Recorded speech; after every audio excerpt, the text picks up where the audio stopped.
안녕하세요. 법인의 모든 것은 이 안에 있다. BGN CEO 윤학형입니다.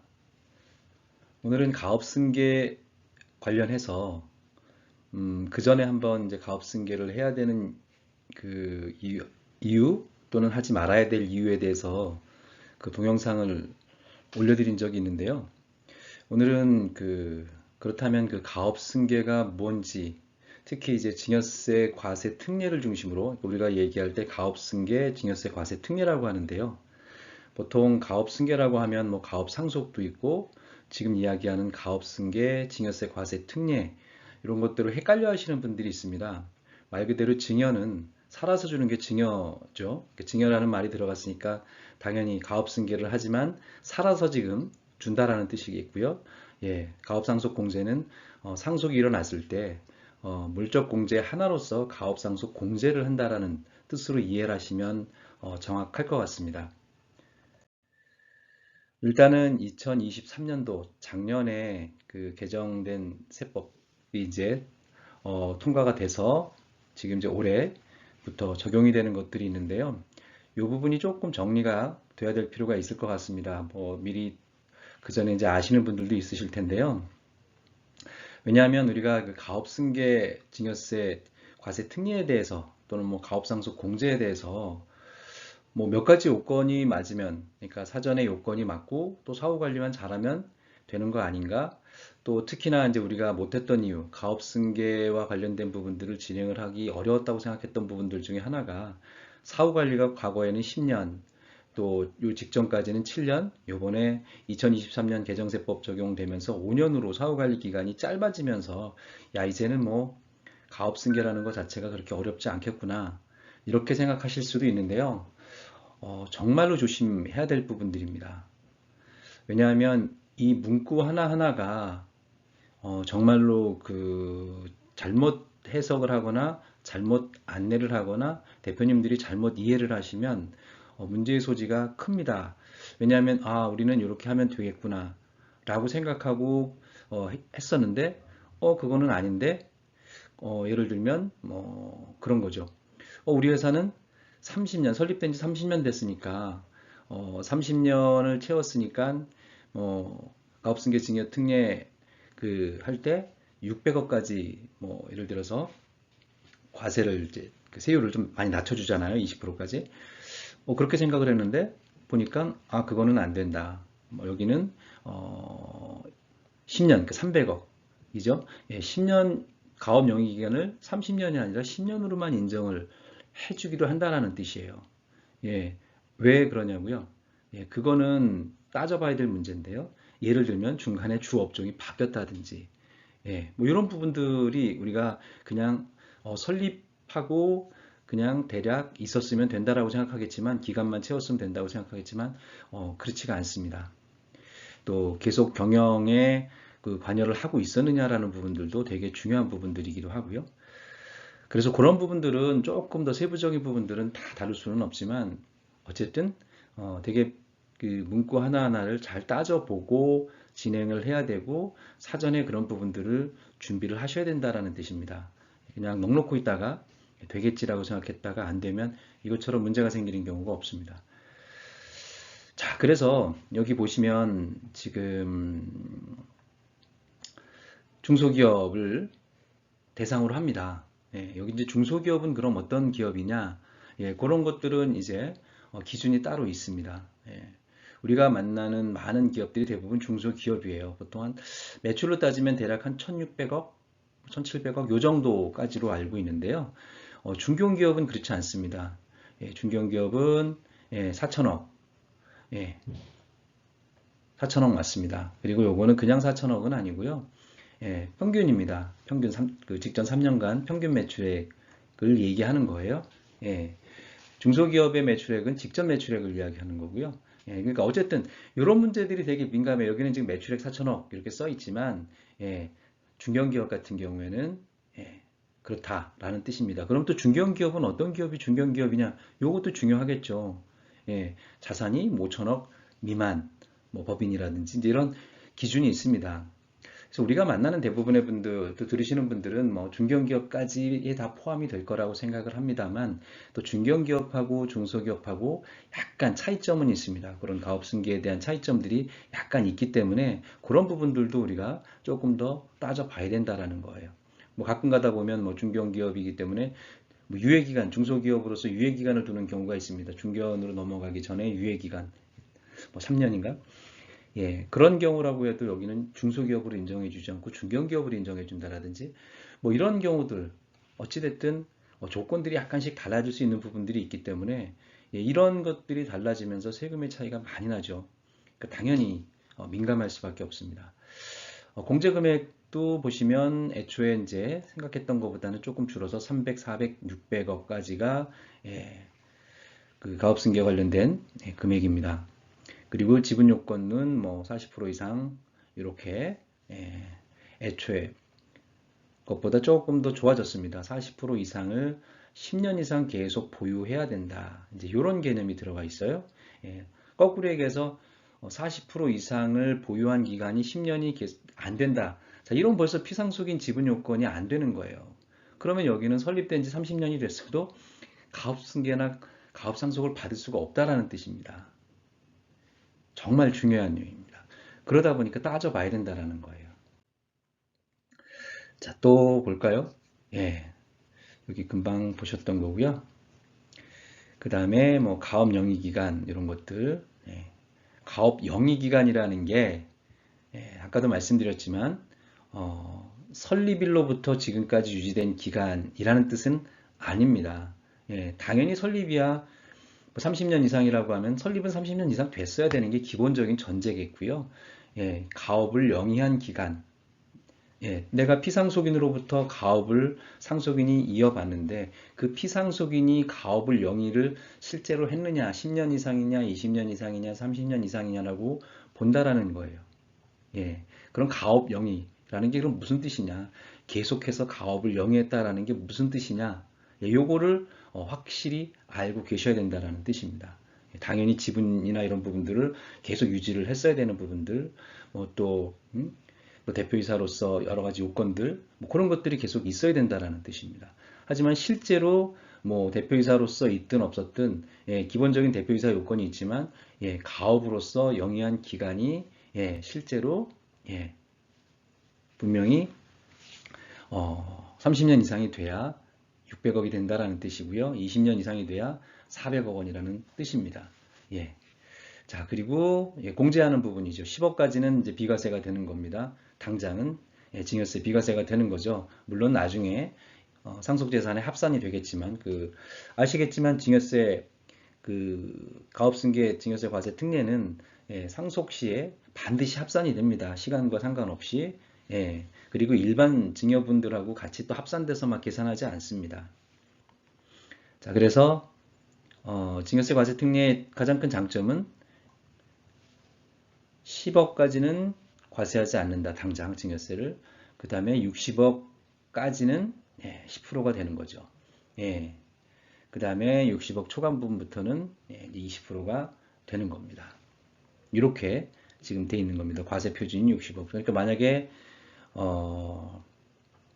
70억을 준다라고 하면 10억은 비과세 했을 것이고요. 60억은 10%, 그 다음에 70억 이상 초과되는 부분부터는 20%를 적용한다. 이런 뜻이라고 생각하시면 됩니다.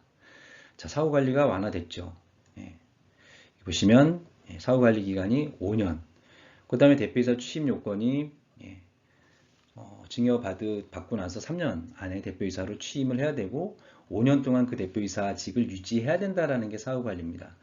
그리고 대분류, 사후관리는 대분류 범위 안에서 어쨌든 요거는 잘못되어 있습니다. 여기 지금 잘못되어 있는 거고요. 대분류 아니라 중분류가 계속 유지가 됩니다. 중분류 내의 업종 변경은 허용된다.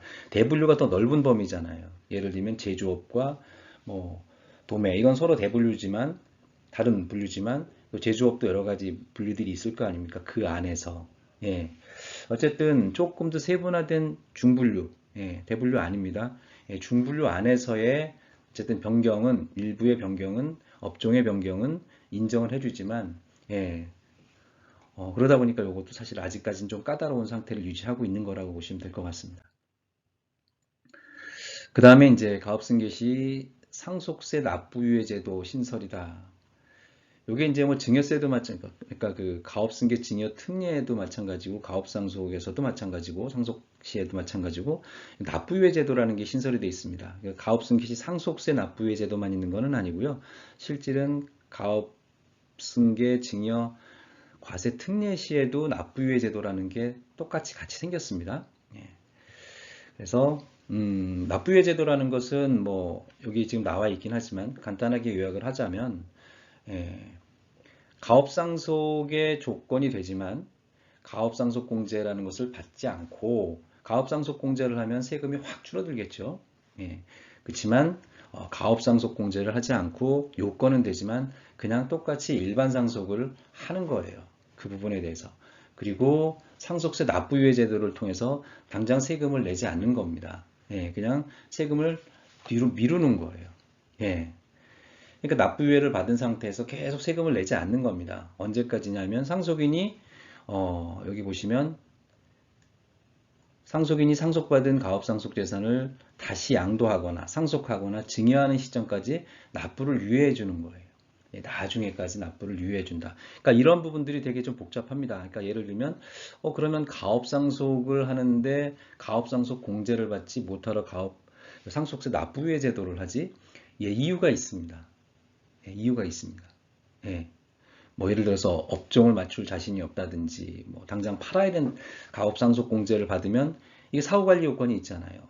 뭐 팔아야 되는 부분, 그러니까 사후관리 요건이 있는데 당장 다른 재산도 좀 많고 하기 때문에 사후관리 기간 안에 이거를 팔아야 되는 경우도 있죠. 주식을 팔아야 된다거나 뭐 자산을 팔아야 되는 경우들이 생길 수 있기 때문에 그런 경우에는 또 예를 들면 가업상속공제의 일부를 다시 뱉어내야 된다든지 아니면 뭐 전체적으로 뱉어내야 된다든지 이런 문제가 생기기 때문에 그런 문제들 때문에 그런 것들을 피하기 위해서 납부유예 제도가 또 가업상속 공제보다는 조금 더 조건이 이것도 뭐 사후에 관리해야 될 요건들이 있지만 그런 부분들이 좀 조건들이 많이 완화되어 있는 부분들이 있습니다. 그런 것들을 활용할 때는 차라리 가업상속 공제보다는 당장 세금을 내지 않고 납부유예 제도를 해야 되겠다라고 할 수도 있다라는 이야기입니다. 예, 그래서 이런 부분들도 사실 깊이 따지고 들어가고 공부를 좀 더 해야 될 부분들이기는 합니다. 그러니까 무슨 말씀이냐 하면 우리가 알다시피 뭐 가업상속 공제만 있는 것도 아니고 이제는 가업승계 과세 특례, 증여세 과세 특례 이렇게 증여 부분하고 상속 부분하고 이 두 가지만 있는 건 아니고 가업승계 증여세 과세 특례에도 납부유예 제도라는 게 있고 가업상속 공제도 가업상속 시에도 가업상속 공제만 있는 게 아니라 상속세 납부 유예 제도라는 것도 있고 심지어는 요 뒤에도 나오겠지만 예, 연부연납 특례라는 것까지 있습니다. 예, 연부연납 제도는 원래 있었지만 이런 또 가업 관련해서 연부연납 특례라는 것들이 있어서 더 길게 예, 세금을 늘려서 낼 수도 있도록 이렇게 만들어 놓은 특례도 있습니다. 그러니까 이런 것들이 생겨 있기 때문에 어디에다가 어떻게 적용할지는 우리가 조금 더 고민을 해봐야 될 문제입니다. 예, 같은 상황, 같은 회사라고 하더라, 어떤 회사가 있다고 한다면 그 상황에 따라서 어떤 것을 적용을 해야 될지 사전에 검토를 해야 된다는 거예요. 그러니까 쉬운 문제는 아니다라는 뜻입니다. 지금 말씀드렸지만 예, 가업 승계와 관련해서는 지금 이제 증여세 과세 특례라는 게 있고, 그죠? 살아서 과세 특례를 받고 승계를 해주는 거잖아요, 주식을. 물론 이것도 마찬가지인데요. 헷갈려 하시는 분들이 있는데 다 줄 수도 있습니다. 증여세 과세 특례를 받고 갖고 있는 거를 다 줄 수도 있죠. 하지만 일부만 줄 수도 있고요. 예, 또 나눠서 줄 수도 있습니다. 그러니까 이런 부분들을 잘 모르시잖아요. 예, 이런 부분들은 이제 뭐 교육이 조금 더 필요하겠고 대표님들을 만났을 때는 또 대표님들 입장에서도 예, 혼자서 해결할 문제는 아니다라는 거예요. 예, 그리고 사망을 했을 때 가업상속 공제를 받는 경우가 있는 것이고 예, 또 가업상속 재산에 대해서는 말씀드렸다시피 상속세 연부연납, 연부연납이라기보다는 정확하게 연부연납 특례라는 제도를 예, 사실은 하나 더 신설됐다라고 보시는 게 맞습니다. 그다음에 납부유예, 조금 전에 말씀드린 납부유예를 이제 말씀드린 건데, 이번에는 이제 증여세 과세 특례에 대한 부분들을 위주로 이제 말씀을 드릴 거예요. 그래서 뭐 계획적으로 증여를 하도록 하는 제도라고 보시면 되는 거고, 예, 증여자, 그러니까 부모님이 생전에 10년 이상 그 계속해서 영위한 중소기업의 주식을, 예, 아시겠지만 개인 사업자는 안 됩니다. 그러니까 법인만 가능해요. 자, 그러다 보니까 그럼 법인 전환한 업체는 되나 안 되나? 이제 이런 부분들이 문제가 생기는 거예요. 자, 법인 전환한 업체가 모두 다 그러면 가업 법인이 됐기 때문에 그러면 그 법인이 되기 이전에 개인 사업자로 존속했던 그 기간을 합산하느냐 하지 않느냐. 이것도 또 법인 전환했던 방법에 따라 달라지는 겁니다. 그러니까 포괄적으로 양도양수를 해서 법인으로 전환을 했다라고 하면 인정을 그 직전 전까지 개인 사업자를 영위하던 기간까지도 이렇게 하게 되지만, 예, 뭐 일부만 했다든지 이런 경우에는 인정을 못 받을 수가 있거든요. 자, 그래서 이런 부분들을 조금 더 따져봐야 됩니다. 그러니까 예를 들면 법인상 가업승계 증여세 과세 특례를 하고 싶은데, 예, 이걸 어떻게 주지? 근데 우린 개인 사업자네. 그럼 법인으로 만들면 된다는데, 자, 그럼 법인으로 전환하면 되겠네. 그럼 법인 전환을 그냥 해서는 안 되고, 예, 포괄적으로 양도양수를 해야 된다라는 뜻입니다. 그래서 어쨌든 가업승계 증여세 과세 특례는 법인만 된다. 여기 보시면 가업상속공제는 개인 사업자도 가능합니다만, 예, 과세 특례는 그렇지 않다. 뭐 한도는 그렇고요. 예, 여기 지금 그렇습니다. 적용 요건 당연히 충족이 돼야 되는 거고, 사후관리 요건 이렇게 되어 있습니다. 우리가 이제 여기 중간에 두 가지만 크게 놓고 보면, 가업 승계 주식에 대한 증여세 과세 특례랑 가업 상속공제랑 되게 비슷합니다. 되게 비슷한데 또 다른 부분들이 있어요. 뭐 쉽게 얘기하면 가업 상속공제 같은 경우에는 상속공제를 받고 5년 안에 자산을 양도하는 경우에는 또 문제가 될 수가 있거든요. 예, 또 그 양도세 2월 과세가 됐던 부분들이 있기 때문에 가업상속공제 같은 경우에는 피상속인, 그러니까 돌아가신 분이 맨 처음에 취득했을 당시의 가액을 취득가액으로 보고 양도세 2월 과세가 돼서 양도세가 커지는 문제가 생기지만, 가업승계 주식에 대한 증여세 과세 특례 이렇게 한 이후에, 예, 뭐 회사의 자산을 양도했다고 해도, 예, 요거는 또 그 양도세 2월 과세가 적용되지 않습니다. 그러니까 증여 시점에 그 가액을 가지고 평가를 하기 때문에 양도세가 더 줄겠죠. 그러니까 양도 차익이 크지 않겠죠. 자, 이런 것들이 있습니다. 그래서 비슷하지만 다른 부분들이 있다. 예, 사후 관리 요건들도 좀 다른 부분들이 있고요. 그래서 이런 부분들은 조금 더 공부가 더 필요하실 거예요. 그리고 이제 말씀드렸다시피 오늘은 이제 증여세 과세 특례에 대해서 말씀을 드리는 건데, 뭐 증여 시점에 과세 특례 제도를 활용하는 거예요. 그리고 증여 주식에 대해서 당연히 증여세 납부해야 되는데, 아까 말씀드린 것처럼 10억까지는 비과세, 그렇죠? 예, 그 10억부터 이제 그 이상 되는 부분들은, 예, 60억까지는 뭐 10%, 60억 초과분에 대해서는 뭐 20%뭐 이렇게 되어 있는 거예요. 자, 그런데 이제 여기서 또 중요한 문제가, 우리가 이렇게 깊이 생각을 안 하는 경우들이 있습니다. 그러니까 사업무관 자산에 대해서는 우리가 가업 승계 증여세 과세 특례든 가업 상속 공제든 그것을 배제하는 거거든요. 그러니까 주식 가치가 있으면, 중요한 주식 가액이 예를 들면 100이다라고 가정을 했을 때 사업무관 자산 비율만큼은 빼줘야 됩니다. 예를 들면 증여한 주식 가액이 100이면 100이 예를 들어서 10억 원어치다. 증여한 주식 가액이. 자, 그러면 10억 원어치니까 비과세라고 생각할 수 있겠지만, 그 중에 사업무관 자산이 20%가 들어가 있어 있다라고 하면 사실은 8억만 가업 자산이 되는 거죠. 승계한 가업 자산이 되는 거고, 2억 원만큼은 사실은 사업무관 자산으로 되어 있기 때문에 그 부분은 일반 증여를 같이 해줘야 됩니다. 그러니까 증여세가 생각보다 훨씬 더 늘어날 수도 있겠죠. 예, 그러니까 이런 부분들도 계획을 해야 되고, 그러다 보니까 사업무관 자산이라는 부분들에 대해서도 우리가 따져봐야 됩니다. 여기서 하나씩 다 따져볼 수는 없지만, 뭐 비사업용 토지라든지 예, 뭐 나대지 같은 거 안 쓰는 토지들 갖고 있는 거, 땅 사놓고 있는 것들. 그러니까 우리가 본업에 들어가 있는 토지나 공장이 아닌 것들은 다 비사업용이라고 보시면 됩니다. 뭐 업무무관 자산 및 임대용 부동산. 우리가 건물을 5층짜리 건물을 갖고 있는데 거기에 두 개 층을 임대를 하고 있다라고 하면 예, 그 회사의 주업이 임대가 아닌 이상은 예, 예를 들면 두 개 층에 대해서는 임대를 했기 때문에 그 비율만큼은 사업무관 자산으로 보는 거예요. 예, 그 비율만큼. 또 대여금도 마찬가지입니다. 예, 임원이나 주주, 특수관계인한테만 준 대여금뿐만이 아니라 타인한테 대여한 대여금까지도 사업무관 자산으로 보는 거예요.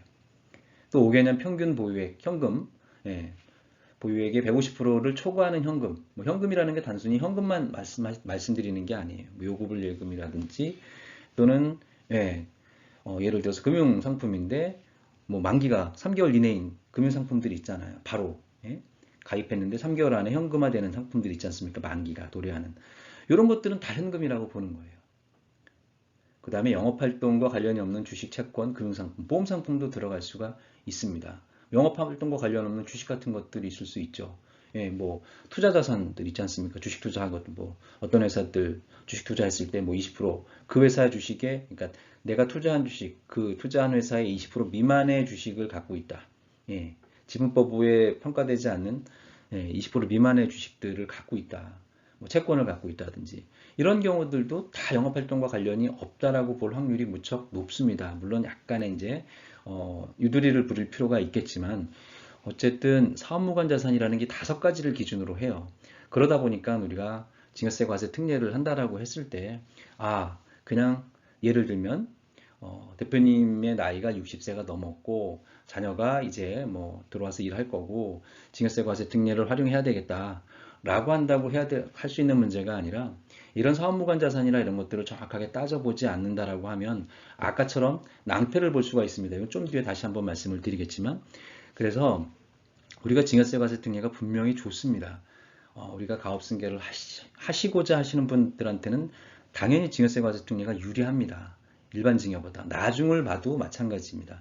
그렇지만 우리가 이 증여세 과세 특례라는 것을 활용할 때 그러면 어떻게 활용해야 되느냐 또 이 활용하는 과정 요거를 진행하는 절차 이런 부분들에 대해서 꼼꼼히 따져보지 않고 한다라고 하면 요거는 문제가 될 수가 있습니다. 그래서 아까 말씀 적용 세율은 당연히 낮죠. 일반 증여하고는 차원이 다릅니다. 세금으로 따지면. 그리고 일반 증여 재산과 합산과세 안 된다. 예. 보통 우리가 이제 증여일 전 10년 이내에 일반 증여 재산이 있을 경우에는 증여 재산들은 다 합산하잖아요. 10년 안에 것들은 다시 합산해서 계산하고 또 합산해서 계산하고. 그렇지만 이런 경우에는 증여세 과세 특례에서는 일반 증여 재산하고 합산하지는 않습니다. 그 다음에 상속재산에는 근데 여기 보시면 기관에 관계없이 상속재산에 무조건 합산합니다. 다만 그러면 합산할 때 그 평가를 어떻게 할 거냐? 증여 당시 가업승계 증여세 과세 특례를 활용할 그 증여 당시의 평가액으로 상속재산에 포함한다라는 뜻입니다. 예. 그리고 나중에 또 우리가 이제 아까 말씀드렸지만 가업승계 증여세 과세 특례를 지분을 다 넘기는 경우도 있습니다, 대표님이. 하지만 갖고 있는 지분의 뭐 일부를 넘길 수도 있죠. 어찌됐든 가업상속 공제 시에도 다 합산해서 적용할 수가 있습니다. 그러니까 가업승계도 받고 나중에 가업상속 공제도 받을 수 있다라는 뜻이에요. 그때 이제 또 가업승계 증여세 과세 특례 받은 주식이 갖고 있는 일부를 갖고 있었는데 나중에 가업상속을 받을 때 따져봅니다. 가업승계 과세 특례 주식을 갖고 있을 때 사후관리를 어떻게 했는지 그 지분을 계속 잘 유지하고 있는지 이게 또 별개로 따져봅니다. 그러니까 얼마나 복잡하겠어요. 예. 그래서 쉬운 문제는 아니다. 그러니까 쉽게 얘기할 거는 아니다. 활용하면 좋다. 근데 쉽게 이야기할 거는 아니다. 라고 제가 말씀을 드리고 싶습니다. 좀 전에 말씀드렸다시피 이제 과세 특례 해서 증여를 하는 경우 그 다음에 이건 일반 증여를 하는 경우다라고 한번 보시면 예를 들어서 지금 60억입니다. 60억. 60억을 증여세 과세 특례를 적용을 해서 하면 자, 요거는 뭐냐면 10%는 뭘까요? 10%는 뭘까요? 10%는 그 사업무관 자산이 들어가 있다라고 보는 거예요. 그러니까 어떤 회사가 증여세 과세 특례를 적용받아서 주식 증여를 하는데 무조건 다 특례 증여를 가능한 게 아니다라고 말씀드렸잖아요. 그 중에 그 회사에 전체적으로 아까 말씀드렸던 것처럼 사업무관 자산이 10%가 있다라고 하면 일단은 전체적으로 주식 평가를 한 이후에 그 중에 10%는 일반 증여를 해야 된다라는 뜻입니다. 나는 그러면 그 사업무관 자산에 해당되는 그 비율만큼은 나중에 할 건데 이런 거는 아니에요. 안 됩니다. 그냥 같이 항상 들어가야 되는 거예요. 예. 그래서 특례 분 90%, 나머지 사업무관 자산 비율만큼 10%는 일반으로 계산해서 가야 된다라는 뜻입니다. 그러다 보니까 세금이 5억 6천입니다. 합산해서 저 요거는 6억분이 안 되는데 그죠? 납부세액이 1억 2천이나 되는 거죠. 요건 54억이나 되는데 4억 4천분이 안 되고 얼마나 차이가 나는 거예요. 비율로 따지면. 자, 그런데 만약에 60억을 일반 증여로 했다라고 생각하면 이러시는 분은 없겠죠. 하실 수도 있겠지만 거의 없다고 보겠죠. 24억이죠. 차액이 19억이나 납니다. 그러니까 사업무관 자산을 좀 줄여서 한 10% 정도로 줄여서 아니면 사업무관 자산을 어떤 식으로라든 줄일 수 있거든요. 그러니까 증여 시점에 사업무관 자산을 보는 거니까 잘하면 많이 줄일 수도 있습니다. 계획을 하면 6개월에서 1년간 계획을 하시고 진행하고 주식가치도 좀 낮추고 하는 방법을 우리가 할 수 있다라는 뜻입니다. 요건. 요거는 이제 사전 요건이죠. 요것도 뭐 간단하게만 메모를 해놨지만 기업 규모는 중소기업이냐 말씀드렸다시피 중견기업이냐 중소기업의 요건이 있습니다. 또는 이렇게 상속 개시 직전 3개년 사업연대 평균 매출액이 5천억 미만인 중견기업일 것. 아까 4천억으로 본 것 같은데 그죠? 5천억이었나요? 그래서 중소기업이냐 중견기업이냐 이 두 가지는 다 해당이 됩니다. 그 다음에 증여자가 10년 이상 계속해서 경영한 기업이어야 된다는 겁니다. 기본적으로 계속 경영한 기간이 10년 이상이어야 된다는 거죠. 10년 이상이어야 요건이 되는 거예요. 20년이 되면 이제 뭐 400억이 되는 거고 30년이 되면 600억이 되는 거예요. 그래서 증여자가 여기서 이제 잠시만요. 계속해서 경영했다. 이 뉘앙스를 잘 아셔야 됩니다. 단순히 대표이사로만 있어야 이거 아닙니다. 그거는 아니고요. 그 다음에 실제로 경영을 계속 했었느냐. 대표이사가 아니었어도 있다. 어떤 기간에 10년 뭐 예를 들어서 일시적으로 대표이사가 아니었을 수도 있잖아요. 그렇다고 해도 실제 경영을 계속 하고 있었느냐. 그거 되게 중요한 요건입니다. 그럼 지분도 계속 유지했어야 된다는 거고 실제 경영했다라는 것 증빙이 돼야 되겠죠. 그 다음에 증여자가 만 60세 이상 부모일 것. 주시는 분이 반드시 만 60세 이상이어야 된다는 거고요. 그 다음에 주식 보유 기준이 있죠. 증여자로서 최대 주주로서 특수관계인 포함해서 10년 이상 계속해서 40% 이상 지분을 보유하고 있어야 됩니다. 법인만 가능하고요. 그 다음에 나이는 요거는 이제 수중자, 요거는 좀 아까 거는 이제 증여자입니다. 최대 주주로서 특수관계인 포함, 뭐 증여자가 자녀가 일부를 갖고 있으면 그거 다 특수관계인 포함하는 겁니다. 40% 이상이 되면 된다라는 겁니다. 반드시 최대 주주가 한 사람만을 이야기하는 건 아니다.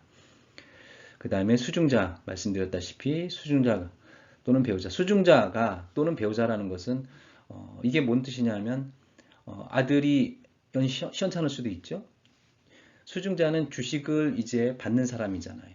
하지만 배우자가 수중자의 배우자 아들의 배우자 그러니까 며느리가 일할 수도 있다라는 뜻입니다. 며느리가 그러니까 쉽게 얘기하면 주식은 아들이 받고 대표는 배우자가 되는 거예요. 그 며느리가 되는 거예요. 가능합니다. 근데 주식도 며느리한테 줬다? 이거는 안 됩니다. 이것도 요건이 아니에요. 반드시 수중자는 자녀여야 된다는 뜻입니다.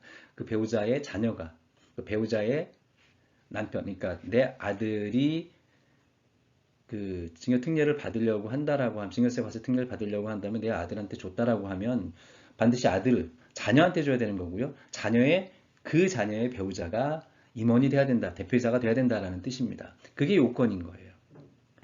그래서 좀 아까 이제 또 하나 제일 아까 말씀드렸지만 여러 가지 뭐 경영 기업 계속해서 경영했냐 안 했냐 가능하죠. 다 가능한데 다 맞는데 주된 업종 영위기간 10년 이상인지 예를 들면 이 회사가 제조업도 하는데 유통 도소매도 해요. 근데 제조업을 쭉 하다가 장사가 좀 안 돼서 그 회사가 설립된 지는 30년이 넘었는데 예를 들면 뭐 2015년부터 유통도소매를 거기다가 끼워 넣었는데 매출이 유통도소매가 예를 들어서 더 많아요. 60%예요. 자, 그럼 주업종이 변경이 된 겁니다. 이렇게 주업종이 변경됐으면 어떻게 되는 거예요? 꽝입니다. 꽝. 예, 안 된다는 뜻입니다. 예, 그래서 그런 부분들, 엄청 그런 부분들을 생각하면 어렵습니다. 예, 그러니까 제도 자체는 좋다. 예, 사후 관리도 뭐 괜찮을 수 있다. 근데 우리가 요 요건을 시작할 때 요거를 요모조모 따져보고 가능합니다라고 말씀을 하셔야 된다라는 거고 이해를 하셔야 됩니다. 예, 그냥 설립된 지가 20년 되고 30년 됐다고 해서 되는 게 아니다. 예, 오늘은 여기까지만 말씀을 드리고요. 다음번엔 이어서 말씀드리도록 하겠습니다. 예, 감사합니다.